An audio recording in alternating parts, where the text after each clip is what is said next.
Hello बच्चों, आज के क्लास में हम सीखेंगे बहुपदों के भाग के बारे में। पिछले वीडियोस में आपको हम बहुपद और बहुपद से संबंधित 3 संक्रियाओं जोड़, घटाना और गुणा इसके बारे में बता चुके हैं। आज की क्लास में हम चर्चा करेंगे कि बहुपदों में भाग की क्रिया कैसे की जाती है। तो बहुपदों में भाग की क्रिया करने से पहले आपको जो बहुपद दिए जाएंगे उनमें कुछ चीजें ध्यान देनी होती हैं। आप देखिए, भाग देते समय आपको 2-3 बातों की ध्यान देना होगा। जैसे आप एक चीज जानते रहिए,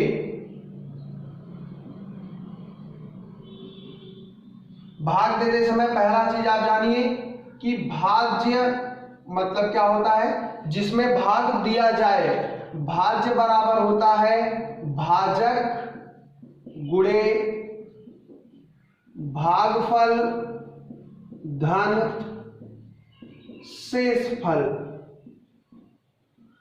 मतलब क्या? मतलब ये कि जब आप भाग की क्रिया नॉर्मल तरीके से अंकगणित में करते हैं, तो जैसे मान लीजिए 4 का भाग देना है 25 में, तो 4 छक 24 और यहां आ गया कितना 1। तो भाग देते समय बेसिक बातें क्या होती हैं, ये आप जिसमें भाग दे रहे हो ये कहलाता है भाज्य। जिससे आप भाग देते हो उसे हम कहते हैं भाजक, भाग करने वाला।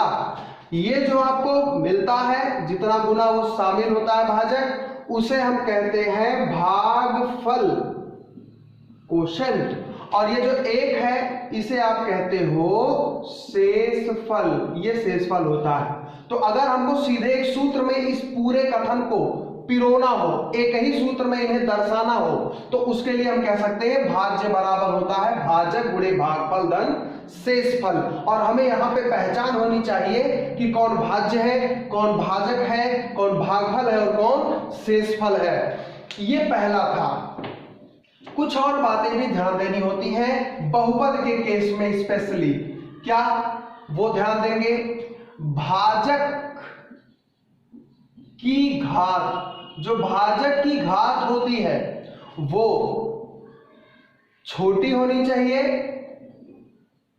या बराबर होनी चाहिए भाज्य की घात। आप बहुपद में भाग की क्रिया तभी कर पाएंगे जब जो बहुपद दिया गया है, आपको बहुपद के घात के बारे में बताया जा चुका है, तो जिस भाजक से आप भाग देंगे उसकी घात या तो भाज्य से बराबर हो या तो भाज्य से छोटी होनी चाहिए। कभी भी भाजक की घात भाज्य की घात से बड़ी नहीं होनी चाहिए। और एक आखिरी चीज, तीसरी, भाग करने से पहले, भाग करने से पहले आपके पास जो भाजक है या जो भाज्य है, भाग करने से पहले बहुपदों को, चाहे वो भाज्य हो चाहे वो भाजक हो, बहुपदों को अवरोही क्रम में लिख लेते हैं। मतलब भाग की क्रिया करने से पहले ही आपको उन्हें अवरोही क्रम में लिखना होगा। अब ये 3 चीजें अगर आपको पता है तो आप भाग की क्रिया में कभी गलती नहीं करेंगे। अब यहां पे हम कुछ सवाल करते हैं जिनसे हमें भाग की क्रिया स्पष्ट होगी। जैसे मान लेते हैं एक सवाल है, प्रश्न, बहुपद px बराबर है x² + 1 + 2x, qx बराबर है 1 + x, तो px में भाग दे दीजिए qx, ज्ञात करो। या भाग 2 है ना, px भागा qx बताओ। और भागफल तथा शेषफल लिखो। आप भाग दीजिए और बताइए कि इनका भागफल और शेषफल क्या होगा। तो चलिए भाग करते हैं। भाग करने से पहले आपके पास जो भी भाज्य और भाजक दिए गए हैं यहां से आप पहचान करेंगे। यहां पे भागा जो चीज लिखा रहेगा QX से आपको PX में भाग देना है। तो जिससे भाग देंगे उसे हम क्या कहेंगे बच्चों? भाजक कहेंगे, और जिसमें भाग देंगे उसे भाज्य कहेंगे। तो भाज्य यहां पे है PX और भाजक क्या है? QX। अब आप यहां पे शर्तों को देखिए, ये तो सूत्र है। यहां से आप ध्यान दें, भाजक की घात छोटी, भाज्य की घात बड़ी। तो यहाँ पे आप देखिए भाज्य है, इसकी घात बड़ी है 2, और यहाँ पे इसकी घात क्या है 1। तो भाग संभव है, पहले तो इसे आप चेक कर लेंगे, नहीं तो भाग ही संभव ना हो और भिड़ जाइए आप लगाने के लिए। और दूसरा, भाग करने से पहले बहुपदों को अवरोही क्रम में लिखते हैं, तो पहले आप उन्हें अवरोही क्रम में व्यवस्थित करेंगे। तो यहां से आप पहले लिखिए PX को। तो PX आपको दिया गया है x² + 1 + 2x। तो इसे आप पहले अवरोही क्रम में लिखिए। तो ये हो जाएगा x² 2 की घात, फिर 1 की घात 2x, फिर 1 अचर पर। इसी तरह से आप QX को लिखेंगे। तो QX आपका है 1 + x। ये भी आपका अवरोही क्रम में नहीं है, पहले 0 की घात है फिर 1 की घात है। तो इसे आप व्यवस्थित करिए, तो ये हो जाएगा x + 1। अब आप यहाँ पे भाग देंगे। भाग देते समय क्या करेंगे बाबू? भाग देते समय QX को आप इधर रखोगे, है ना, और PX यहां रहेगा, और फिर भाग की क्रिया शुरू होगी। चलिए करते हैं। यहां पे लिखा कैसे जाता है भाग करते समय? वो कुछ इस तरह बनाया जाता है, ऐसे। अब आप PX को यहां लिखते हैं, तो PX हो जाएगा x² + 2x + 1, और QX को यहां लिखेंगे, तो ये हो जाएगा x + 1। अब आते हैं भाग की क्रिया में करना क्या है। हमेशा इस चीज का ध्यान देंगे कि जो भाजक का पहला पद है x, और जो भाज्य का पहला पद होगा x², x से x² अनिवार्य रूप से काटना ही काटना है। तो इसके लिए आप जो भी कर सकते हैं आप करिए। तो x से x² हमें काटना है, तो कैसे कटेगा? हमें 1 से नहीं मतलब, हमें 2x से नहीं मतलब, हमें इसके पहले पद से और इसके पहले पद से मतलब है। इसके पहले मतलब भाजक के पहले पद से भाज्य का पहला पद अवश्य कटना चाहिए। तो चलिए काटते हैं। x से x² कटेगा, मतलब x में हम किस चीज का गुणा कर दें कि x² आ जाए। तो इसको चेक करने का भी तरीका है। आप x² लिखिए जो भाज्य का पहला पद है, और भाग दे दीजिए भाजक के पहले पद से। भाग दे देंगे, x से x² काटेंगे तो कितना आ जाएगा? x आ जाएगा। तो इसका मतलब है कि x यहां आना चाहिए, तो यहां आप लिखेंगे x। अब जो यहां लिख देंगे उसका सभी पदों में गुणा होगा। तो x का गुणा x में, तो यहां लिखेंगे x², और फिर x का गुणा 1 में करेंगे तो 1x या केवल x कह सकते हैं। और जो x चर पद मिलेगा वो केवल x वाले पद के नीचे ही लिखा जाएगा। तो यहां पे आप देख सकते हैं यहाँ 2x है, x वाला पद है, तो यहाँ पे आप x लिखोगे। रही बात चिन्ह की, तो ये भी प्लस है, ये भी प्लस है, तो यहाँ पे क्या आ जाएगा? प्लस। ये तो हो गया गुणा का हिस्सा। अब बात करते हैं कि पदों को घटाया जाता है। तो ऐसे आप खींचोगे। घटाने के लिए क्या करते हैं कि जो नीचे का पद रहेगा, नीचे का जो व्यंजक आपको मिला है उसके चिन्ह बदल देंगे, क्योंकि घटाना में आपको बताया गया था कि घटाना का चिन्ह जब अंदर जाता है तो सबके चिन्ह बदल जाते हैं। तो यहाँ पे x² प्लस है, x भी प्लस है, तो इसका चिन्ह बदलेंगे तो ये हो जाएगा माइनस, और ये भी क्या हो जाएगा बेटा? माइनस हो जाएगा। अब x² में से x² घटेगा तो सेम पद है, तो ये आपस में काट सकते हो ऐसे, ठीक है। और यहां पे 2 में से 1 घटेगा तो 1x, तो यहां आ जाएगा केवल x, और अगला पद अपने आप लिख लेंगे आप। अब फिर वही चीज आ जाएगा, भाजक अब x + 1 है, और भाज्य क्या है बच्चों? x + 1 है। तो x से x को काटना है तो हमें +1 लिखना होगा। तो x का 1 में गुणा x, और फिर 1 का गुणा 1 में होगा तो 1, और फिर हम इसको घटाने के काम करेंगे तो यहां से फिर चिन्ह बदलेगा, तो ये प्लस है तो ये माइनस हो जाएगा, और ये प्लस है तो ये भी क्या हो जाएगा, माइनस।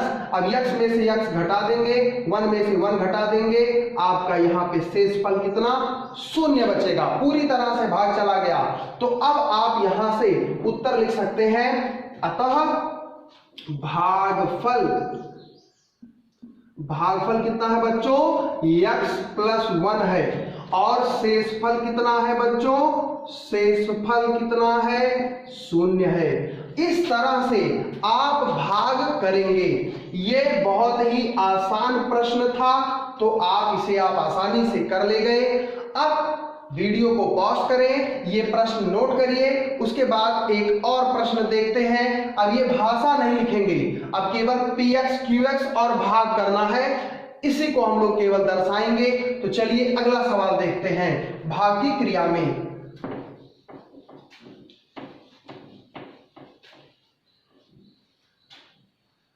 देखिए यहां पे दिया है, यदि px बराबर x³ + 1 + 3x + 3x स्क्वायर, ठीक है, ये इस तरह से दिया है। हम इसे थोड़ा सा सवाल को चेंज करते हैं, यहां माइनस लगा लेते हैं, और इसके बाद में यहां से ये आप माइनस कर दीजिए। अब आपको px मिल गया। qx की बात करेंगे तो qx बराबर हम लिख लेते हैं x - 1, तो px भागा qx करो, भाग करके दिखाना है आपको। तो आप चलिए भाग करिए, देखिएगा बच्चों कैसे, ध्यान से। पहला चीज आप px को लिख लेंगे, px है x³ - 1 - 3x + 3x स्क्वायर। बच्चों आपको बताया गया है कि पहले जो भी बहुपद होगा, भाग करने से पहले अवरोही क्रम में आपको लिखना ही है। तो अवरोही क्रम में आप लिखेंगे तो पहले 3 की घात, फिर 2 की घात, फिर 1 की घात, और आखिर में अचर पद। रही बात qx की, तो qx आपके पास दिया है x - 1। बच्चों यहाँ पे आप ध्यान दें, तो ये आपका पहले से ही अवरोही क्रम में व्यवस्थित है।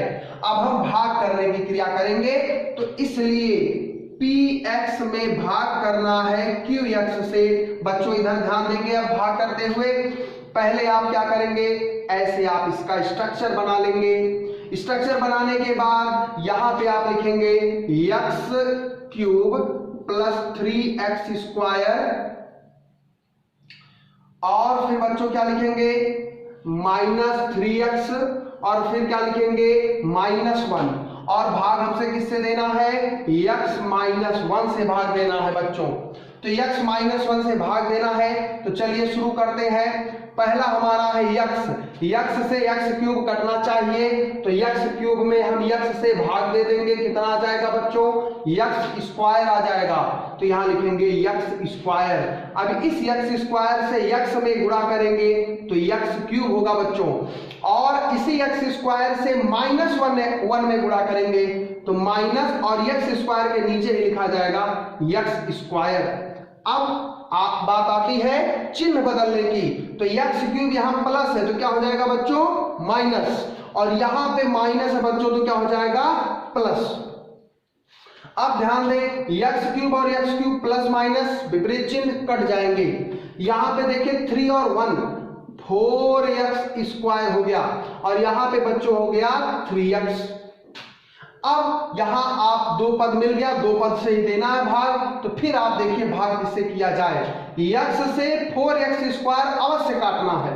तो यहां लिखेंगे 4x², भाज्य का पहला पद, और भाजक का पहला पद है x, इससे काटिए तो यहाँ x बचेगा, और कितना आ जाएगा बेटा, 4x आ जाएगा। तो आप यहाँ पे किससे गुणा करेंगे, +4x से, तो +4x से भाग आप यहाँ पे गुणा करेंगे, वो भागफल में लिखा जाएगा, और इसका गुणा x में करेंगे तो 4x², और बच्चों ये +4 है, ये माइनस है तो ये माइनस चिन्ह आएगा, क्योंकि आपको गुणा की क्रिया में बताया गया प्लस और माइनस का गुणनफल माइनस होता है। अब 4 का 1 में 4x, आगे देखिए अब घटाना का क्रिया आया तो चिन्ह बदल देंगे, ये प्लस है तो माइनस और ये माइनस है बच्चों तो क्या हो जाएगा, प्लस हो जाएगा। यहां से अगर आप देखिए तो ये कट गया और ये देखिए 4x, 4 प्लस है 3 माइनस है, 4 में से 3 गया 1x प्लस में, और यहां पे आपका आ गया बच्चों कितना, -1। अब बात करते हैं कि गुणा में आगे कि x -1 आपके पास है, अब x -1 है, क्या लाना चाहिए, x -1।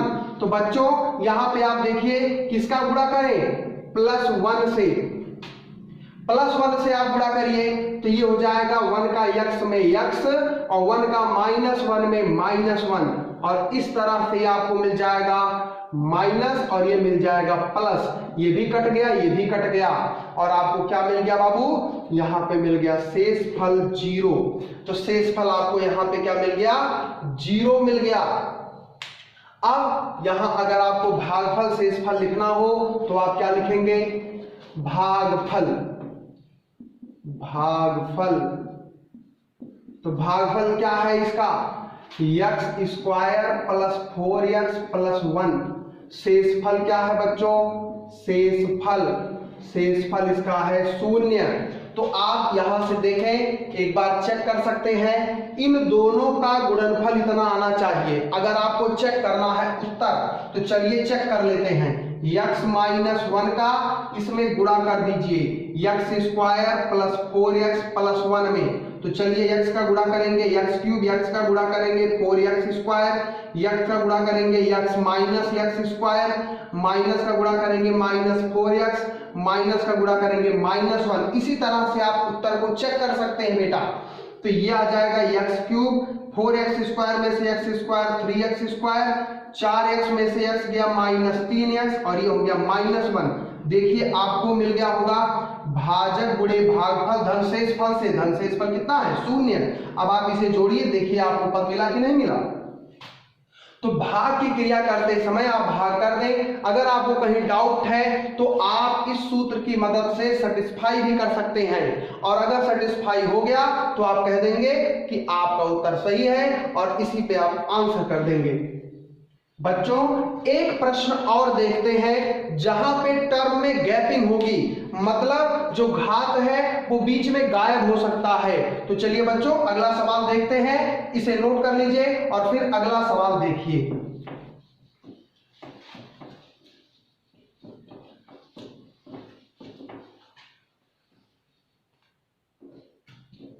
देखिए बच्चों यहां पे सवाल दिया है कि यदि px बराबर x पावर 4 कर देते हैं और यहां -1 कर देते हैं, तथा qx बराबर x -1 कर देते हैं। एक सरल सवाल बना करके कर रहे हैं, सवाल को आप बदल भी सकते हैं। मान लीजिए यहां पे आप 16 कर सकते और यहां पे 2 कर सकते हैं, ठीक हो। तो px भागा qx बताओ। भाग में जरूरी नहीं है कि हमेशा शेषफल 0 आए, बदल भी सकता है, ठीक। यहां पे हम आपको केवल इतना सिखा रहे हैं कि भाग करते समय पदों में कैसे आप व्यवस्थित करेंगे, भाग करने के बाद घटाना की क्रिया कैसे करेंगे, तो इसलिए आपको यहां ध्यान देना है। चलिए हल करते हैं। पहले आप लिखेंगे px, तो ये दिया x पावर 4 -16, अवरोही क्रम होना चाहिए, पहले से है। qx बराबर दिया है कितना, x -2, अवरोही क्रम होना चाहिए, पहले से है। अब आपको ज्ञात करना है px भागा qx, भाज्य है px और भाजक है qx। तो चलिए भाग देते हैं x -2, ये आप लाइन खींचेंगे और ये हो जाएगा x पावर 4 -16। बच्चों बड़े अच्छे से इस सवाल को समझना, आपको बहुत सारी चीजें यहां सीखने को मिलेंगी। पहली जरूरत जो नियम में बताया गया है वो ये कि भाज्य के पहले पद से भाज्य का पहला पद अवश्य कटना चाहिए, और इसीलिए हमने बताया भाग करके पता कर लेते हैं। तो x पावर 4 में x से भाग देंगे तो आ जाएगा बच्चों x क्यूब, और इस हिसाब से हो जाएगा x पावर 4, और इस x क्यूब का 2 में गुणा करेंगे तो -2x क्यूब आएगा बच्चों, और -2x क्यूब जो आएगा उसके लिए यहाँ x क्यूब का कोई टर्म नहीं है, तो उसे हम थोड़ा अलग लिखेंगे। तो अलग मतलब यहाँ इसके नीचे ना लिख के इधर लिखेंगे -2x क्यूब। अब बात करते हैं चिन्ह बदलने की, तो चिन्ह बदलते समय ये माइनस और ये क्या हो जाएगा बेटा प्लस, ये कट गया। अब नीचे कौन सा टर्म आए, इस बात के लिए आपके दिमाग में कुछ प्रश्न उठ सकते हैं। तो खाली एक बात याद रखना कि नीचे जो भी टर्म आएगा वो अवरोही क्रम का पालन करना चाहिए। अगर वो अवरोही क्रम का पालन करेगा तो वो सही क्रम माना जाएगा। तो यहाँ पे अगर आप पहले 16 लिखते हैं फिर 2x क्यूब लिखते हैं तो अवरोही क्रम नहीं होगा, इसका मतलब कि वो तरीका सही नहीं है। तो पहले क्या आ जाएगा बच्चों 2x क्यूब आएगा, और इसके बाद में आएगा -16। अब ये भाज्य हुआ, ये भाजक, अब इससे इसको काटना है तो 2x क्यूब में x से भाग देंगे, कितना आ जाएगा बच्चों 2x स्क्वायर। तो आप 2x स्क्वायर यहाँ चूंकि प्लस है काटना अनिवार्य है तो प्लस ही लाएंगे, तो 2x स्क्वायर से करेंगे तो 2x क्यूब होगा बच्चों, और 2x स्क्वायर का -2 में गुणा करेंगे तो 2 दूना 4, -4 2 दूना -4 और x स्क्वायर रहेगा, तो इसे अलग से -4x स्क्वायर। बच्चों ये चीज आप बहुत ध्यान से देखेंगे। अब फिर बात आती है चिन्ह बदलने की, तो ये चिन्ह बदल दिया, ये चिन्ह बदल दिया, ये कट गया। फिर बात आती है पहले कौन बाद में कौन, तो वही अवरोही क्रम। यहाँ पे अवरोही क्रम अगर लिखना है तो 4x स्क्वायर को पहले और 16 को क्या कर देंगे बच्चों बाद में कर देंगे। अब 4x स्क्वायर कटना चाहिए x से, तो आप आसानी से बता सकते हैं 4x स्क्वायर को हमें x से काटना है, किसका गुणा करें 4x का बच्चों। तो यहाँ पे हम लिखेंगे 4x आ गया, यहां करेंगे गुणा 4x स्क्वायर, 4x का -2 में करेंगे -8x। फिर बात आती है चिन्ह बदलने की, तो ये आपका हो गया माइनस और ये क्या हो जाएगा बच्चों प्लस, ये फिर कट गया। अब की बार पहले कौन लिखा जाएगा 8x, माइनस में 16। अब 8x कटना चाहिए तो x में किसका गुणा 8 का प्लस 8, तो 8 का गुणा कर देंगे तो हो जाएगा 8x, और 8 दूना 16, इस बार अचर पद मिल गया और -16, तो कोई दिक्कत नहीं, आप उसे ऐसे लिख दें, चिन्ह बदल दीजिए, ये दोनों कट गए और शेषफल एक बार फिर से 0 आ गया। तो अगर आपको उत्तर लिखना है, भागफल लिखना है, शेषफल लिखना है तो बड़ी आसानी से लिख सकते हैं। भागफल बच्चों क्या आया, ये भागफल होता है x cube plus 2x square plus 4x plus 8, और बच्चों शेषफल की बात करें अगर तो शेषफल होता है 0। इस तरह से ये आपका आंसर होगा। भाग करने की क्रिया आपको मैंने बताया आज के क्लास में। भाग, अगर इतना भाग करना आपको आता है तो आप भाग की क्रिया में फंसेंगे नहीं। अगर भाग में आपको कठिनाई आती है तो इस वीडियो को 2 बार आप कम से कम देख लीजिए, ध्यान से उसकी शर्तों को देख लीजिए, भाग में आपको कोई भी समस्या कभी नहीं आएगी। तो इस तरह से आप इसे कर सकते हैं। कुछ सवाल आपको मिल सकते हैं करड़ी और इस पर आधारित, तो उससे भी संबंधित एक वीडियो हम आपको डाल देंगे। नेक्स्ट क्लास में हम लोग देखेंगे कि बहुपदों का गुणनखंड, आपको हम गुणनखंड की सारी विधियां एक ही वीडियो में आपको हम देंगे, जिससे गुणनखंड से संबंधित कोई भी प्रश्न हो, आप अगर उन विधियों को जानते हैं तो गुणनखंड आप आसानी से कर सकते हैं। ये हम अगले वीडियो में देखेंगे, तब तक आप इसको अच्छे से समझ लें। धन्यवाद।